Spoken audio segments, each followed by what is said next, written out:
नमः शिवाय। हर हर महादेव। ओम गौरी शंकराय नमः। हरिओम शर्मा माई टिप्स चैनल पर आप सभी का स्वागत है। हड़ताल का तीज की पूजा विधि और कथा। हड़ताल का व्रत सुहागिन महिलाओं का सबसे बड़ा व्रत है। जिस प्रकार से करवा चौथ का महत्व होता है, उसी प्रकार से हड़ताल का तीज का भी महत्व होता है। यह व्रत सबसे बड़ा व्रत है और सभी प्रकार की मनोकामनाओं को पूरा करने वाला है। कुंवारी कन्याओं को मन चाहे वर की प्राप्ति होती है। सुहागिन महिलाओं का अटल सौभाग्य प्राप्ति का वरदान प्राप्त होता है। घर में सुख और शांति आती है। माता पार्वती और भगवान शिव हर मनोकामना पूरी करते हैं। यह व्रत बहुत बड़ा व्रत है। इस दिन की गई पूजा का, इस दिन किए गए व्रत का अनंत गुना फल प्राप्त होता है। इस दिन के कुछ नियम होते हैं, उनका ध्यान रखना चाहिए। साथ ही किस प्रकार से पूजा करनी है और कौन सी कथा है वो ध्यान से सुने। जो भी चैनल पर पहली बार है, चैनल को सब्सक्राइब करें, बगल में बेल आइकन बटन को दबाएं हर वीडियो का नोटिफिकेशन पाने के लिए। हड़ताल का तीज भाद्रपद मास के शुक्ल पक्ष की तृतीया तिथि को रखा जाता है। इस बार यह व्रत 26 अगस्त का रखा जाएगा। इस दिन महिलाएं सुबह जल्दी स्नान करें। स्नान करने के बाद में भगवान शिव और माता पार्वती के सामने संकल्प करें। भगवान शिव और माता पार्वती से प्रार्थना करें कि हे प्रभु, आज मैं व्रत रखूंगी, मेरे पति की आयु लंबी हो, घर में सुख और शांति रहे। इस प्रकार से प्रार्थना करनी है। उसके बाद में भगवान शिव की पूजा करनी है। भगवान शिव का अभिषेक करेंगे। घर के अंदर पारद शिवलिंग है तो बहुत ही अच्छी बात है। भगवान शिव का अभिषेक करना है। ओम नमः शिवाय मंत्र का जाप करते जाएंगे। पंचामृत से भगवान का अभिषेक करेंगे। उसके बाद बेलपत्र, भांग, धतूरा, आग के पुष्प भगवान शिव को समर्पित करना है। उसके बाद महिलाएं माता पार्वती को श्रृंगार समर्पित करेंगी। यह व्रत सुहाग का व्रत है तो 16 चीजें माता को समर्पित करनी है, 16 श्रृंगार। और साथ ही आप अपना भी श्रृंगार करें, 16 श्रृंगार आप भी धारण करें। और जो सिंदूर है वो माता पार्वती के सामने थोड़ी देर के लिए जरूर रखें। और फिर अपने पति के हाथ से अपनी मांग जरूर भरवाएं। इस दिन बड़ा महत्व होता है। अगर पति के हाथ से इस दिन मांग भरवाते हैं तो बहुत ही अच्छा रहता है और पति की आयु लंबी होती है। क्योंकि महिलाओं के जो सुहाग की चीजें होती है, जैसे मंगलसूत्र हुआ, सिंदूर हुआ, चूड़ी हुई, बिंदिया हुई, इन सभी का सीधा संबंध पति से होता है। तो इन चीजों को कभी किसी दूसरी महिला के साथ शेयर नहीं करना चाहिए। उसके बाद में आप कथा सुने। जब भगवान शिव और माता पार्वती की पूजा कर लें, उनके सामने दीपक जलाएं, नैवेद्य समर्पित करें, फिर कथा सुने। एक समय की बात है, भगवान शिव और माता पार्वती गणों के साथ में कैलाश पर्वत पर बैठे हुए थे।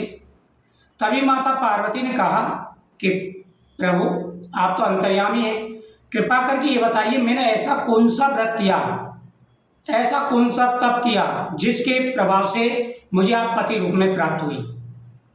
तो भगवान शिव कहते हैं, देवी, मैं तुम्हारे पिछले जन्म की कथा बताता हूं। गिरिराज के घर तुमने जन्म लिया और राजा हिमवन बड़े ही धर्मात्मा थे। वहां पर गिरिराज के यहाँ पर आपने जन्म लिया और आप धीरे धीरे बड़ी होने लगी, विवाह के योग्य हुई। तो आपके पिता को आपकी विवाह की चिंता होने लगी। आप बचपन से ही अलौकिक शक्ति से संपन्न थी। आपके गुण, आपके साथ ही लक्षणों को देख करके आपके पिता को चिंता होने लगी कि मेरी बेटी के ही योग्य वर मिलेगा या नहीं। तभी एक दिन देवऋषि नारद जी आपके पिता के पास आए और आपके पिता से बोले कि हे राजन, मुझे भगवान विष्णु ने भेजा है और वह आपकी कन्या के गुणों को देख करके आपकी कन्या से विवाह करना चाहते हैं। यह सुनकर के आपके पिता को बड़ी प्रसन्नता हुई।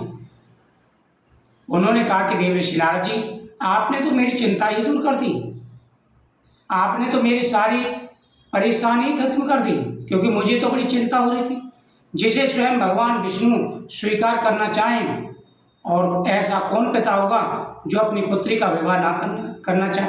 क्योंकि स्वयं ब्रह्म भगवान विष्णु मेरी पुत्री का हाथ मांग रहे तो इससे बड़ी मेरे लिए और क्या बात होगी। आप भगवान विष्णु से जाके कह दीजिए कि मैं शादी करने के लिए तैयार हूँ। हे देवी, जब आपको पता चला कि आपके पिता ने आपका विवाह भगवान विष्णु के साथ तय कर दिया है तो आपको बड़ी चिंता हुई। आपने अपनी एक सखी से यह व्यथा सुनाई तो आपकी सखी आपको लेकर के घने जंगल में चली गई और वहां जाकर के आपको छिपा दिया और कहा कि अब आप अपने स्वामी यानी भगवान भोलेनाथ की पूजा करिए कि वह आपकी पूजा को स्वीकार करके आपको पत्नी रूप में स्वीकार करें। हे देवी, वहां पर तुमने बिना किसी परेशानी के सभी कष्टों को सहते हुए गर्मी में धूप में खड़े होकर के, सर्दियों में जल में खड़े होकर के घनघोर तपस्या की, बड़ा भयंकर तप किया।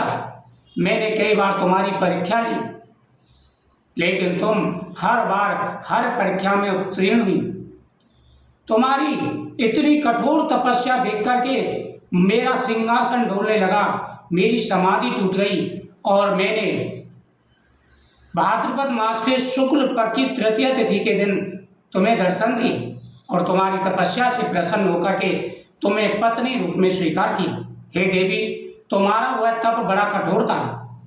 तुमने सूखे पत्ते खाए और सिर्फ हवा के द्वारा हवा ही ग्रहण की काफी साल तक तो, और तुमने कठोर तपस्या की।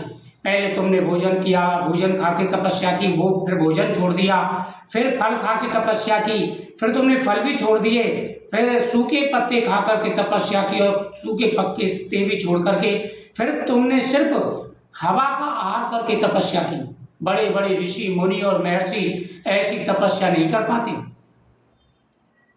जब तुम्हारे पिता को पता चला कि तुम घर पर नहीं हो, उनको चिंता होने लगी। उन्होंने कहा कि अगर भगवान विष्णु बारात लेकर के आ गए और यहाँ पर मेरी पुत्री नहीं मिली तो बड़ी परेशानी होगी, चारों तरफ बेइज्जती होगी।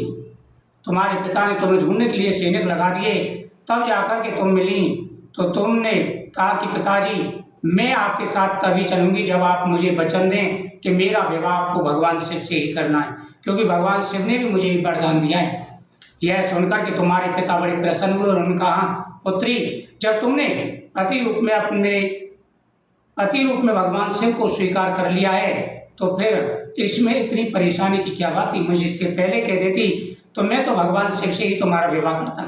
इस प्रकार तुम्हारी तपस्या से प्रसन्न होकर के मैंने तुम्हें वरदान दिया और साथ ही ये भी कहा कि आज के दिन जो महिलाएं व्रत रखेंगी उन्हें अखंड सौभाग्य प्राप्ति का वरदान प्राप्त होगा। तो हड़ताल का तीज का दिन था जब मैंने तुम्हें पत्नी रूप में स्वीकार किया था। आज के दिन जो महिलाएं व्रत करती हैं उनकी हर मनोकामना पूरी हो जाती है। इस कथा को सुने, फिर भगवान की आरती करें, आपकी हर मनोकामना पूरी होगी। ओम नमः शिवाय।